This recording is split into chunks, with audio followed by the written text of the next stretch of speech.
Students, analysis के इस fifth lecture में हम स्टार्ट करते हैं ध्रुवीय निर्देशांकों में अवकलनीयता के लिए प्रतिबंध, condition for differentiability in polar coordinate. इसके पिछले लेक्चर्स में हमने देखा था कि कार्टेशियन कोऑर्डिनेट में that means f of x y के लिए जो डिफरेंशिएबिलिटी का क्या कंडीशन होता था। अब एफ ऑफ एक्स वाई का हम पोलर कोऑर्डिनेट में डिफरेंशिएबिलिटी का कंडीशन देखते हैं। कोई function f of x y एक बिंदु एक पॉइंट ए बी पर डिफरेंशिएबल होगा, अवकलनीय होगा यदि इसकी जो वैल्यू है limit r tending to zero f of A plus r cos theta b plus are sine theta minus F of A b upon r minus cos theta f x of A b minus sine theta F y of A B, इसकी value जो है equal हो zero के। F x of A B that means F का derivative with respect to X at point A B, वैसे F five that means F differentiation of F with respect to Y at point A B. और यहाँ पर जो ये are cos theta है वो H है और आर साइन थीटा क्या है, के है। अगर इसकी वैल्यू जीरो के इक्वल आती है तब हम कहेंगे कि function f of x y किसी पॉइंट ए बी पर डिफरेंशिएबल है। एक क्वेश्चन देखते हैं। दर्शाइए कि कोई फलन एफ ऑफ एक्स वाई जो निम्न प्रकार से परिभाषित है, इसकी वैल्यू इसके इक्वल होगी जब x नॉट इक्वल हो जीरो एंड y भी नॉट इक्वल हो जीरो के, और इसी एफ ऑफ एक्स वाई की वैल्यू जीरो के इक्वल होगी जब x इक्वल हो जीरो और y इक्वल हो जीरो। हमको ये बताना है कि फंक्शन जो है वो जीरो जीरो पर अवकलनीय है, it is differentiable at zero zero. Solution, सबसे पहले हम यहाँ पर जैसे h equal to r cos theta था वैसे ही h equal to r cos theta और k equal to r sine theta से प्रतिस्थापित करने पर और किस पॉइंट के लिए a equal to zero b equal to zero हेतु हम ध्रुवीय निर्देशांकों में अवकलनीयता के प्रतिबंध जो हमने यहाँ पर देखा, इससे तो यहाँ पर रख देंगे limit r tending to zero f of, चूंकि ए के जगह पर है zero plus r cos theta, b के जगह पर zero r sine theta minus F of zero zero upon r minus cos theta f x A b के जगह पर जीरो जीरो और फिर यहाँ पर ए बी के जगह जीरो जीरो। हम देखते हैं कि इसकी वैल्यू जीरो आती है या नहीं। अगर इसकी वैल्यू जीरो आती है तब हमारा जो फंक्शन है वो जीरो जीरो पर क्या होगा, डिफरेंशिएबल, दैट मीन्स अवकलनीय होगा। तो आगे इसको हमने ऐसा लिख दिया है यहाँ पर। अब इसको इक्वेशन नंबर वन, अब एफ ऑफ जीरो जीरो, चूंकि क्वेश्चन में दिया है एफ ऑफ जीरो जीरो की वैल्यू, ये क्वेश्चन में एफ ऑफ एक्स वाई की वैल्यू जीरो होती है किस पॉइंट पर, जीरो जीरो पॉइंट पर, that means f of zero zero की वैल्यू जीरो होगी। तो हमने यहाँ पर लिख दिया प्रश्न से। अब f x of zero zero निकालते हैं। इसका फॉर्मूला क्या है, एक्स के रिस्पेक्ट में डिफरेंशिएशन हो रहा है इसलिए हम एच लेते हैं, जब y होता है तब हम यहाँ पर k लेते हैं। Limit h tending to zero और x के रिस्पेक्ट में कर रहे हैं, मतलब ये जो x कोऑर्डिनेट है इसमें हम h इंक्रीज करेंगे, f of zero plus h comma zero minus F of zero zero upon H. तो एफ ऑफ क्या हो जाएगा, h कॉमा जीरो। अब हमारे पास जो फंक्शन दिया है F of h comma zero, यहाँ से x के जगह पर h, y के जगह जीरो रखेंगे, यहाँ पर x के जगह h तो H square sine one by H plus अब y के जगह जीरो रखेंगे तो ये तो पूरा टर्म जीरो हो जाएगा। तो हमको फाइनली क्या मिलेगा, ये H square sine one by H और plus zero minus F of zero zero की वैल्यू यहाँ से है जीरो, ये रख दिए अपॉन एच। सॉल्व करेंगे ये मिलेगा h into sine one by H, क्योंकि साइन की जो वैल्यू होती है वो माइनस वन से वन के बीच लाई करती है, मतलब एक परिमित राशि होती है। तो हम इसे लिख सकते हैं h के जगह पर लिमिट लगा देंगे जीरो इंटू इसकी वैल्यू हो जाएगी परिमित राशि, दैट मीन्स जीरो। तो F x of zero zero की वैल्यू आ गई जीरो।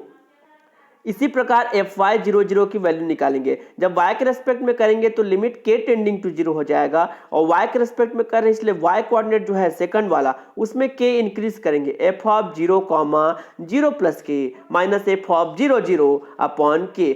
सिमिलर इसी के जैसे ही हमने इसकी वैल्यू फाइंड करेंगे ये, और इस तरह से इसकी जो वैल्यू है यहाँ पर भी जीरो आ जाती है। अब समीकरण एक में मान रखेंगे। समीकरण एक में एफ एक्स जीरो जीरो और एफ वाई जीरो जीरो, यहाँ पर दोनों की जो वैल्यू जीरो आ गई है उसको रख देंगे।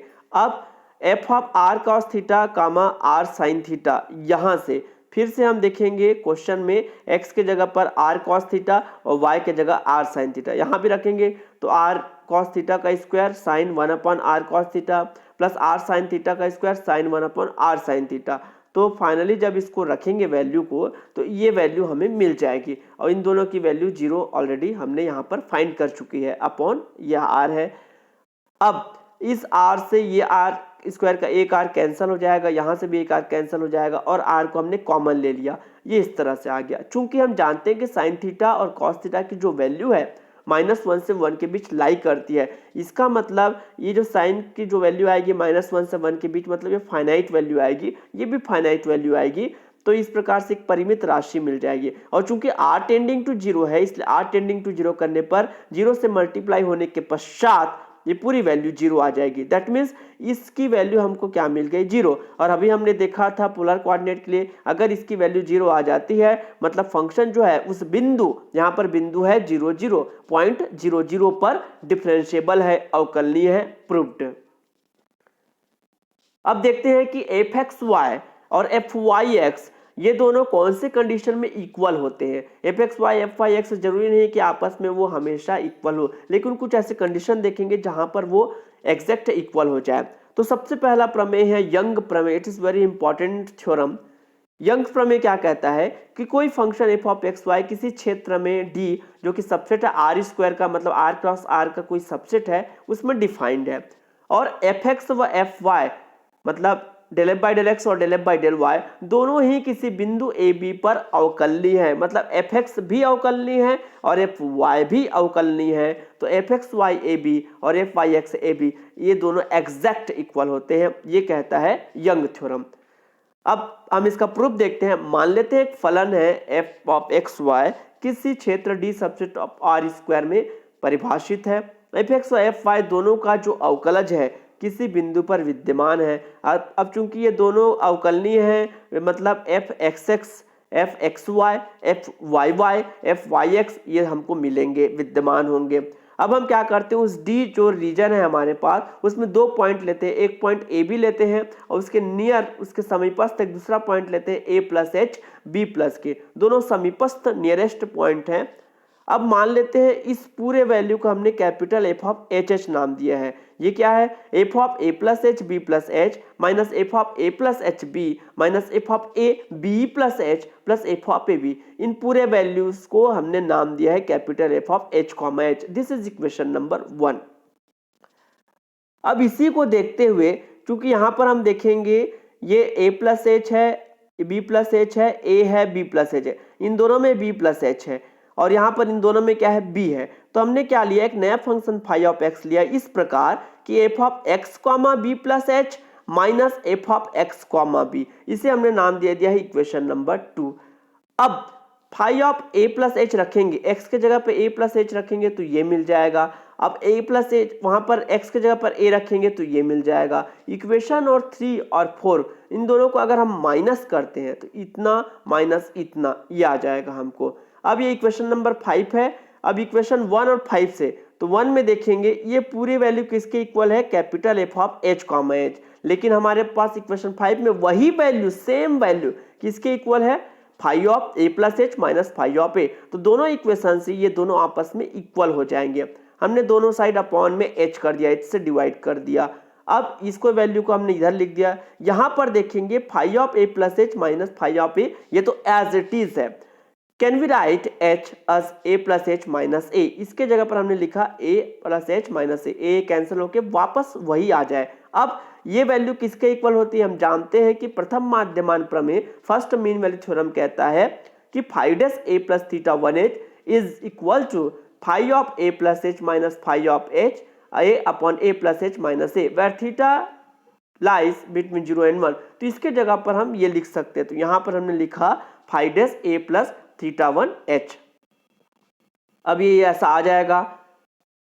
अब फाई डैश, अब चूंकि हमने फाई क्या माना था, ये माना था phi of x equal to f of x comma B plus H minus F of x b. अगर हम एक्स के जगह पर ए प्लस थीटा 1 रखते हैं तो यहाँ जहां जहां एक्स है वहां ए प्लस थीटा 1 एच आ जाएगा। अब इसका फाई डैश डिफरेंशिएशन करेंगे तो एफ के साथ ये हो जाएगा एक्स, ये एज इट इज, यहाँ भी एफ की जगह क्या हो जाएगा एफ एक्स। मतलब इसकी वैल्यू ये देखिए यहाँ पर ये वही वैल्यू है, तो इसके जगह पर हम क्या लिख सकते हैं, ये लिख सकते हैं phi dash a plus theta 1 H. तो ये phi dash a plus theta 1 H की जगह हम लिख लिए ये पूरी वैल्यू, तमाम वैल्यू को। अब h को इधर लेकर आ जाए, ये हो गया। अब एक बार और h से हम डिवाइड कर दिए, इधर h स्क्वायर इधर h। अब लिमिट लगा देते हैं h टेंडिंग टू 0। अब इसकी लिमिट क्या हो जाएगी, ये फॉर्मूला से क्या जानते हैं हम कि limit h tending to 0 fx a b plus h minus fx of A b upon h, इसकी वैल्यू हो जाएगी fxy ऑफ ए बी। चूंकि किसमें चेंजेस हो रहा है, b प्लस h, मतलब y कोऑर्डिनेट में चेंजेस हो रहा है, और इधर ऑलरेडी fx पहले से था, फंक्शन fx है और चेंजेस किस में हो रहा है, y कोऑर्डिनेट में, तो ये fxy ऑफ ए बी हो जाएगा। तो इसके जगह पर हम क्या लिख सकते हैं, fxy ऑफ ये a और यहाँ पर हो जाएगा ये b हो जाएगा। अब h टेंडिंग टू 0 करेंगे यहाँ पर तो fxy ऑफ ए बी मिलेगा, मतलब इसकी वैल्यू क्या मिल गई, fxy of A b. Similarly इसी तरह हम क्या दर्शा सकते हैं कि ये जो limit fh upon h square की वैल्यू fyx, अभी xy प्रूफ किया, अब yx ए बी भी शो कर सकते हैं। तो इस इक्वेशन 7 और इस इक्वेशन 6 से हम ये कह सकते हैं कि ये दोनों जो है आपस में इक्वल है। तो यही यंग थ्योरम का प्रमेय प्रूफ होता है। अब एक और थ्योरम देखते हैं, स्वार्ज थ्योरम। ये भी बहुत इंपॉर्टेंट है। स्वार्ज थ्योरम ये कहता है कि function f of x y किसी क्षेत्र में परिभाषित है, डिफाइंड है, और डी के एक बिंदु ए बी के किसी सामीप्य में एफ वाई विद्यमान है और एफ वाई एक्स जो है उस पॉइंट पर संतत है, तब एफ एक्स वाई जो होगा ए बी के लिए विद्यमान होगा और f x Y of A b equal to f Y x of A b होगा। तो इसमें क्या कहता है स्वार्ज प्रमेय में, सबसे पहले तो एफ वाई विद्यमान होगा और एफ वाई एक्स संतत होना चाहिए, तब f x y f Y x आपस में क्या हो जाएंगे, इक्वल हो जाएंगे। तो देखते हैं इसका प्रूफ। मान लेते हैं function f of x y उस रीजन क्षेत्र डी सबसेट ऑफ और इक्वल आर स्क्वायर में परिभाषित है, एफ वाई ए बी विद्यमान है और F Y x of A b संतत है। मान लेते हैं ए बी और a plus H B plus k उसी रीजन डी में दो नियरेस्ट पॉइंट है, कोई दो समीपस्थ बिंदुएं हैं। अब जैसे यंग थ्योरम में हमने माना था F of H comma H, इसमें हम थोड़ा सा चेंज करेंगे, एफ ऑफ एच कॉमा के मानेंगे। इसको कैसे डिफाइन करें हैं, F of A plus H comma B plus के minus F of A plus H B minus F of A B plus K plus F of A B. This is equation number 1। Phi of X मान रहे हैं F of x comma B plus के minus F of x B. यहां पर देखिए B plus K same है, यहाँ A plus H A X coordinate में चेंज हो रहा है इसलिए हमने एक्स कॉमा बी प्लस के कर दिया। यहाँ भी बी और बी सेम है तो हमने सेम लिख दिया। चेंजेस किस में हो रहा है, फर्स्ट कोऑर्डिनेट में, तो उसको हमने एक्स ले लिया। अब फाई ऑफ ए प्लस करेंगे, एक्स के जगह पर ए प्लस एच, तो हम एक्स के जगह पर ए प्लस एच रखेंगे, इक्वेशन नंबर 3। एक्स के जगह पर अब ए रखते हैं तो यहां पर भी एक्स के जगह पर ए, यहां पर भी एक्स के जगह पर ए, इक्वेशन नंबर 4। सेम जैसे पिछले थ्योरम में किया था यंग थ्योरम में, इन दोनों को माइनस करेंगे तो ये दोनों वैल्यू क्या हो जाएगी, माइनस हो जाएगी। अब इस इक्वेशन नंबर 1 और इस इक्वेशन 5 ये दोनों इसके इक्वल है तो ये दोनों आपस में क्या हो जाएंगे, इक्वल हो जाएंगे। दोनों में अपॉन एच ले लिया हमने। अब क्या करते हैं, इधर जो है नीचे जो h था उसमें हमने a और माइनस ए ऐड कर दिया। ऐसे करने से इसके प्रथम माध्यमान प्रमेय से इसके जगह पर क्या लिख सकते हैं, five dash a plus theta 1 h। फिर से वही चीज फाई ऑफ एक्स ये हमने माना है, a प्लस थीटा 1 h रखेंगे तो ये ऐसा आ जाएगा। अब एक बार डिफरेंशिएशन करेंगे तो इस एफ के साथ एफ एक्स लग जाएगा, इस एफ के साथ एफ एक्स लग जाएगा, तो इसके जगह पर five dash a plus theta 1 h के जगह पर हम ये लिख सकते हैं। तो ये हमने लिख दिया। दोनों साइड अपॉन डिवाइड करते हैं k से, h के टेंडिंग टू 0 करेंगे, यहां भी h के टेंडिंग टू 0 करेंगे। अब चूंकि इसमें चेंजेस किस में हो रहा है, सेकंड कोऑर्डिनेट में, a plus theta 1 h a plus theta 1 h तो वैसा ही है, b प्लस के है b है, y कोऑर्डिनेट में चेंज हो रहा है तो एफ एक्स पहले से था, अब यहां पर y आ जाएगा और ये ऐसा ही हो जाएगा। अब इसको हमने h टेंडिंग टू 0 कर दिया, तो जब h टेंडिंग टू 0 करेंगे यहां पर तो ये हो जाएगा F x Y of A B. अतः F x Y of A B की वैल्यू ये हमको मिल गई, तो F x Y of A B जो है विद्यमान हो गया। इसी प्रकार हम दर्शा सकते हैं, वी कैन शो दैट कि इसकी वैल्यू जो है अब की बार एक्स वाई था पहले, अब वाई एक्स दर्शा सकते हैं। दोनों इक्वेशन को कंबाइन करेंगे तो ये दोनों आपस में क्या हो जाएंगे, इक्वल हो जाएंगे। तो ये स्वार्ज प्रमेय जो है प्रूफ होता है। अब एक क्वेश्चन देखते हैं, क्वेश्चन कैसे आता है कि कोई फंक्शन है एफ ऑफ एक्स वाई, उसके लिए यंग प्रमेय का सत्यापन कीजिए मूल बिंदु पर, मतलब पॉइंट दिया हुआ है 0 0 पर, और यंग प्रमेय को वेरीफाई करना है, verify the young theorem of this function at point 0 0। तो सबसे पहले दिया गया फलन है ऐसा हम लिख लेंगे, उसके बाद एफ एक्स निकाल लेते हैं, एफ एक्स एक्स के रेस्पेक्ट में डिफ्रेंसिएशन कर लेते हैं, फिर एफ वाई के रेस्पेक्ट में डिफ्रेंसिएशन कर लेते हैं। अब बिंदु 0 0 रखते हैं यहाँ पर, ये cos 0 1 हो जाएगा, यहाँ पर भी 0 0 रखेंगे, sin 0 0 हो जाएगा। एफ एक्स 0 0 की वैल्यू मिल गई, एफ वाई 0 0 की वैल्यू मिल गई। हमको यंग प्रमेय का सत्यापन करना है। यंग प्रमेय क्या कहता है, ये देखिए, यंग प्रमेय में ये था कि एफ एक्स व एफ वाई दोनों ही उस बिंदु पर अवकलनीय होना चाहिए और तभी ये दोनों आपस में इक्वल होंगे। तो हमने क्या कर दिया है, एफ एक्स और एफ वाई की वैल्यू पहले तो हमने फाइंड कर ली, ये एफ एक्स और एफ वाई की वैल्यू। अब इसका डबल डेरिवेटिव निकालते हैं, एफ एक्स एक्स 0 0, तो क्या हो जाएगा, limit h tending to 0 f x of 0 plus h 0 minus f x of 0 0 upon h, ये हमने रख दिया।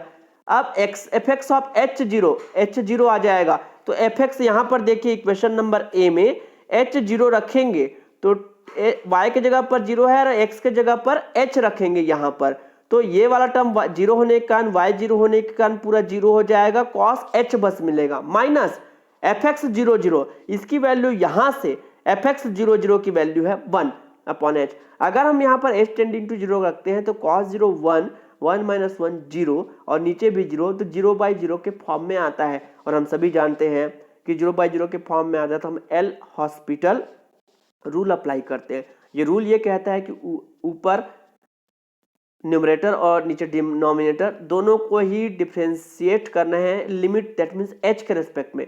तो cos h को अगर डिफरेंशिएट करेंगे h के रेस्पेक्ट में तो माइनस साइन h, 1 का तो 0 हो जाएगा, h का फिर h के रेस्पेक्ट में तो 1 हो जाएगा। अब लिमिट लगाएंगे h टेंडिंग टू 0, तो ये हमको मिल गया 0। सेम इसी तरह एफ वाई एक्स 0 0 भी निकाल लेंगे, ये आगे 0, इक्वेशन नंबर 1 एंड 2।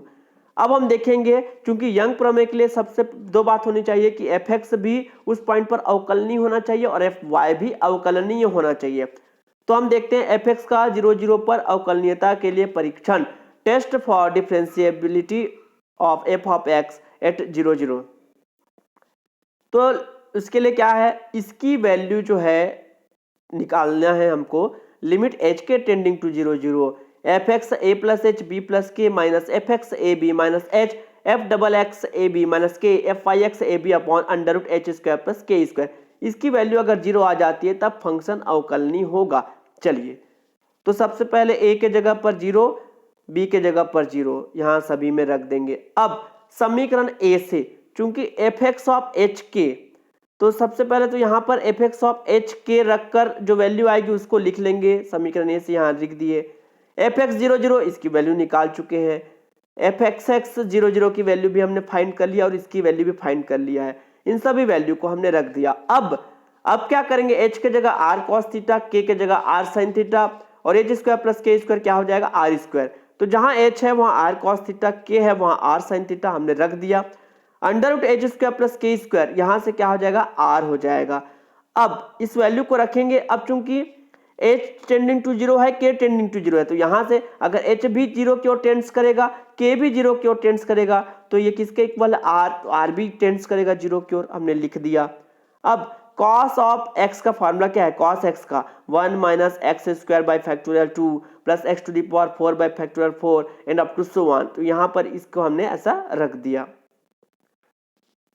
तो ये वैल्यू आ गई, ये वैल्यू आ गई, और अभी आर स्क्वायर है, आर क्यूब है, आगे आर की पावर 4 ऐसा आता जाएगा, मतलब आर के उच्चतर घात के पद आएंगे, अपॉन आर लिखा, ये आर इस आर से कैंसिल होगा, इधर आर स्क्वायर आएगा, ये ऐसा आएगा, प्लस आर इसके उच्चतर घात के पद, अपॉन में कहीं भी आर नहीं है। अब आर टेंडिंग टू 0 करेंगे तो सब में न्यूमरेटर में अंश में आर है, तो ये ऊपर पूरा 0 हो जाएगा, तो इसकी वैल्यू 0 आई, मतलब एफ एक्स जो है वो 0 0 पर क्या है, अवकलनीय है। अतः अब एफ एक्स वाई निकाल लेते हैं, तो limit h tending to 0 x y कैसे निकलेगा, तो वाई के लिए एफ वाई लिखेंगे और एक्स के लिए कर रहे हैं तो पहले टर्म में एच का increase 0 plus H comma 0 minus f y of 0 0 upon h, f y of h 0 समीकरण बी से f y of h zero, f y of h zero, x के जगह एच, वाई के जगह जीरो यहाँ रख देंगे तो हमको क्या मिल जाएगा, ये मिल जाएगा जीरो। और एफ वाई जीरो जीरो हमने फाइंड किया है, रख दिए, ये आ गया। इसी तरह f y y of zero zero भी हम निकाल लेंगे। अब क्या करेंगे, एफ वाई का जीरो जीरो पर अवकलनीयता के लिए परीक्षण, तो उसके लिए हमने फॉर्मूला लगा दिया, यहाँ पर एफ वाई आ जाएगा ये ऐसा। अब सेम उसी प्रोसीजर से हम इसको सॉल्व करेंगे तो यहाँ पर इसकी वैल्यू जीरो मिल रही है, मतलब एफ वाई जीरो जीरो पर क्या हो जाएगा, अवकलनीय हो गया। अब क्या हो गया, एफ एक्स जो है जीरो जीरो पर अवकलनीय था, एफ वाई भी जीरो जीरो पर अवकलनीय हो गया। तो यंग प्रमेय ये कहता है कि अगर एफ एक्स एफ वाई दोनों ही किसी बिंदु जीरो जीरो पर अवकलनीय है, डिफरेंशिएबल है, तो यंग थ्योरम से f x Y of zero zero, f Y x of zero zero ये आपस में इक्वल होना चाहिए, ऐसा यंग थ्योरम कहता है। अब क्या ये वो आपस में इक्वल है, समीकरण 1 और 2 से ये सत्यापित होता है। इक्वेशन 1 देखेंगे हम, इक्वेशन 1 में हमने क्या निकाला था, ये एफ एक्स जी वाई जीरो जीरो की वैल्यू क्या है, जीरो, एफ वाई एक्स की वैल्यू क्या है, जीरो है। तो ये दोनों वैल्यू क्या है, आपस में इक्वल है। इसका मतलब ये हो गया कि हमारा जो ये यहाँ पर f x y zero zero की वैल्यू क्या है, जीरो है, और वहां पर एफ वाई एक्स की वैल्यू क्या आई, यहाँ पर इक्वेशन 2 में एफ वाई एक्स की वैल्यू आ गई, जीरो आ गई। तो इससे क्या पता चलता है कि ये दोनों आपस में इक्वल है, और हमारा यंग थ्योरम भी कहता है आपस में इक्वल होना चाहिए, इसलिए ये जो है ये सत्यापित होता है। अब एक और क्वेश्चन देखते हैं। अब की बार ये जो फंक्शन दिया है इसके लिए हमको स्वार्ज प्रमेय को सत्यापित करना है। तो स्वार्ज प्रमेय को सत्यापित करने के लिए सबसे पहले तो हम एफ वाई जीरो जीरो की वैल्यू निकाल लेते हैं, क्योंकि स्वार्ज प्रमेय ये कहता है, क्या कहता है स्वार्ज प्रमेय, स्वार्ज प्रमेय हम यहाँ पर देख सकते हैं कि स्वार्ज प्रमेय में एफ वाई विद्यमान होना चाहिए और एफ वाई एक्स संतत होना चाहिए, तब जो है ये आपस में इक्वल होंगे। तो इसके लिए हम पहले एफ वाई विद्यमान होगा, तो क्या करते हैं हम f y zero zero find कर लेते हैं। y के लिए कर रहे हैं तो limit k tending to zero, zero comma second वाले y के लिए कर रहे हैं इसलिए जीरो प्लस के minus F of zero zero same upon k, f of zero k आएगा, यहाँ रख देंगे एफ ऑफ जीरो के, तो यहाँ जीरो के रखेंगे तो पूरा टर्म जीरो हो जाएगा, और जीरो जीरो की वैल्यू यहाँ पर है, मतलब एफ वाई विद्यमान है। उसी तरह हम सब एफ एक्स सब को भी हम विद्यमान दिखा सकते हैं, कोई एक वैल्यू हमको निकालनी है, तो एफ वाई जो है वो विद्यमान है। अब f Y x zero zero निकालते हैं, y के रेस्पेक्ट में करें x, एक तो एफ एक्स वाले को वैसे ही लिखेंगे, y के रेस्पेक्ट में कर रहे हैं इसलिए k tending to zero, f x of zero comma zero plus के minus f x zero zero upon के।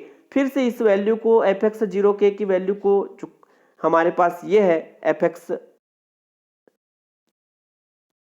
यहाँ पर एफ एक्स ऑफ जीरो के माइनस जीरो अपॉन के, दिस इज इक्वेशन नंबर 1।